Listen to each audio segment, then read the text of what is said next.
You wake up. Something is wrong. Your body is failing. You don't know why. There are no hospitals, no doctors, no ibuprofen.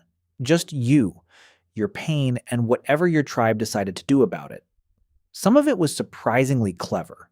Most of it was deeply, deeply not. Ancient humans got sick constantly, infected wounds, parasites, fevers with no explanation. And for most of human history, medicine was basically creative guessing under extreme pressure. Let's go through what they actually did. Starting with the oldest known medical intervention ever recorded, trepanation, which is the ancient practice of drilling a hole in someone's skull. Not metaphorically, a literal hole in a living person's head. This was done for headaches, seizures, mental illness, possibly just bad moods. Skulls with trepanation holes have been found on every continent, tens of thousands of years old. The truly unsettling part, many of those skulls show bone regrowth around the hole, which means the patient survived, which means someone drilled a hole in their head and they just kept living, moving on. Ancient humans were also surprisingly extremely good with plants. Neanderthals, our extinct cousins, were found buried with flowers, specifically medicinal ones: yarrow, groundsel, ephedra. Plants still used in medicine today. Neanderthals knew which plants reduced fever, which ones stopped bleeding, before we even had language to describe it. This isn't speculation. Dental plaque from 50,000-year-old Neanderthal teeth showed residue from specific medicinal plants. They were essentially chewing their medicine, which is still technically what tablets are. Ancient Egyptians took this much further. They had actual written medical texts. The Ebers Papyrus from around 1550 BC contains over 700 remedies. Some of those remedies involved honey, which actually works as an antibacterial agent. Some involved willow bark, which contains salicylic acid. The core compound in aspirin, they were doing aspirin 3,000 years before we put it in a bottle and added branding. But the Ebers Papyrus also recommended rubbing crocodile fat on your skin for certain conditions, and drinking blood mixed with beer for others. So, mixed results. But at least they were writing things down. In ancient Mesopotamia, medicine and religion were completely inseparable. If you were sick, it was generally assumed a demon had gotten into you. The healer's job was to diagnose which demon and then negotiate its exit.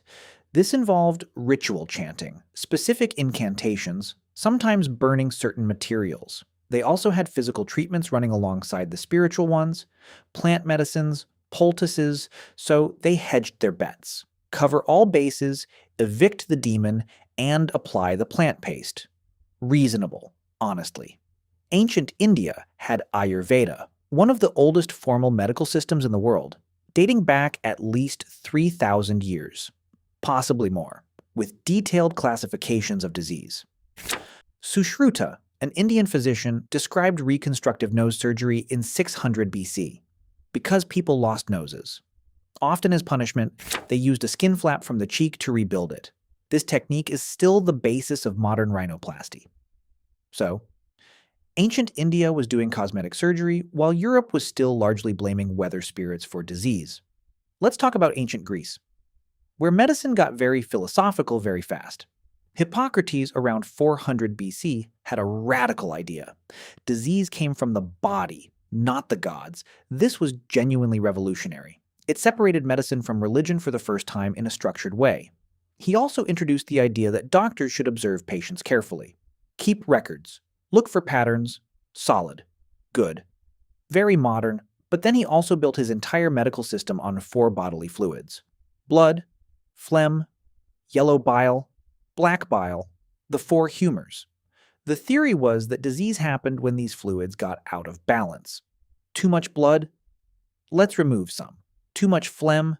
Here's an herb to dry you out. This system, wrong as it was, dominated Western medicine for nearly 2,000 years. 2,000 years of removing blood from sick people who were already losing blood, because of balance. Let's talk about the actual tools ancient physicians used, because they were not subtle. Egypt had bronze surgical instruments, scalpels, hooks, forceps. Rome had 150 different surgical instruments cataloged.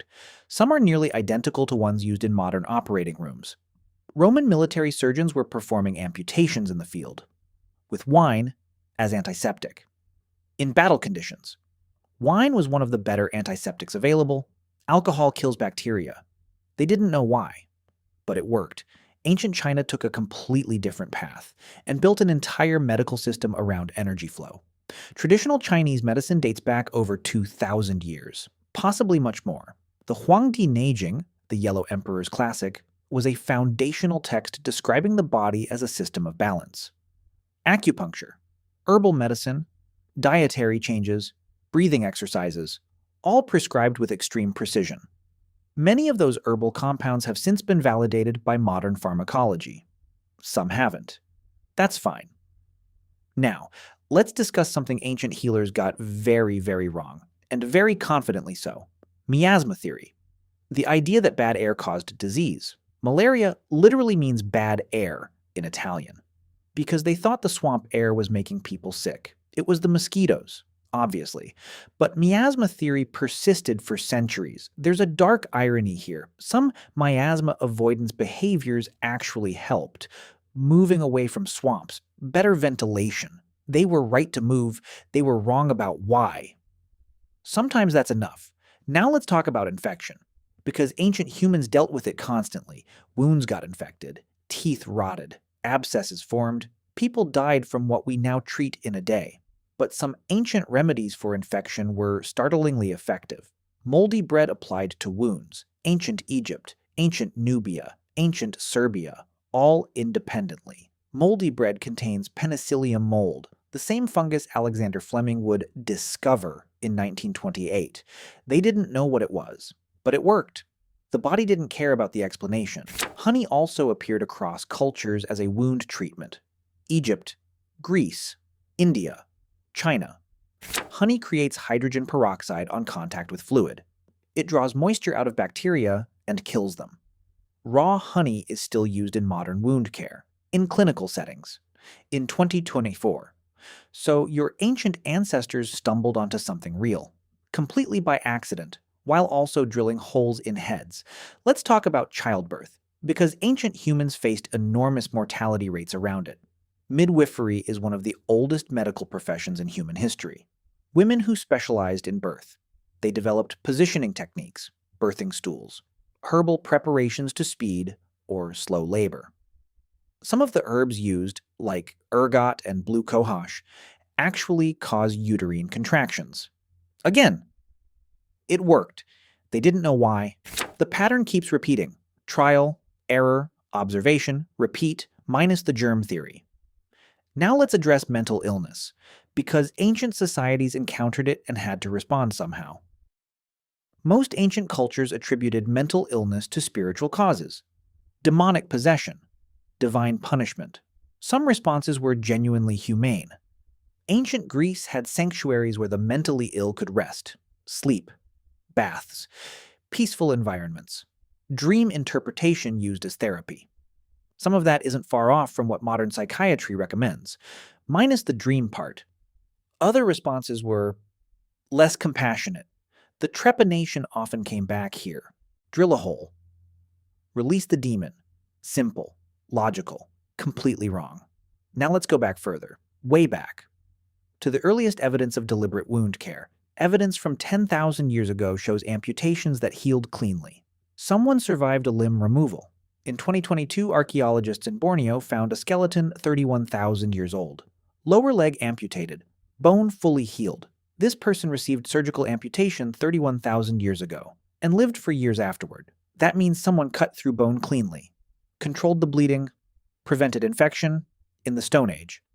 We have literally no idea how, and that's the part that should keep you up at night. Let's talk about pain management, because ancient humans felt pain, and they figured out how to dull it. Opium poppies were cultivated in Mesopotamia as far back as 3400 BC. They called it the joy plant, which tells you everything you need to know. Ancient Egyptians prescribed it for pain, for insomnia, for children who cried too much.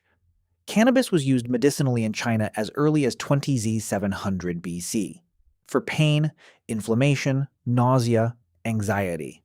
All things modern research confirms it affects. Ancient humans also used alcohol, Widely, extensively, perhaps enthusiastically, beer and wine were used as delivery systems for other medicines, and as anesthesia, and probably just because. Let's talk about dentistry, because ancient humans had terrible teeth and still tried to fix them. The oldest dental work found is from 14,000 years ago. A tooth with a cavity deliberately scraped clean. No anesthesia, no numbing, just a flint tool and the commitment to make it worse before it got better.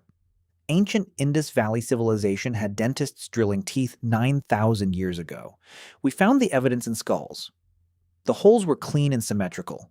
This wasn't accidental. Someone was doing this deliberately. Ancient Rome had toothpaste, made from crushed oyster shells, charcoal, and urine. The urine contained ammonia, which actually does clean and whiten teeth. Still unpleasant, still worked. Ancient humans also understood quarantine, at least intuitively. Leviticus in the Old Testament describes detailed isolation protocols for infectious skin conditions. From around 1400 BC. Venice formalized quarantine in 1377. Ships had to anchor for 40 days before docking. The word quarantine comes from quarantina giorni, 40 days. It's been 647 years, and we're still using the concept. So what do we take from all of this? Ancient humans were not stupid. They were working with the information available to them, which was incomplete, often dangerously so. They got some things shockingly right. Penicillin from mold, aspirin from bark, quarantine from instinct, and they got some things catastrophically wrong, and continued doing those things for centuries, with great confidence, which is worth remembering. Because we are also doing things right now that future centuries will find absolutely baffling. Your body has been the testing ground for 300,000 years of improvised medicine. And somehow, most of it worked well enough for you to exist, sitting here, watching this, which is either comforting or the most unsettling thing you've heard all day.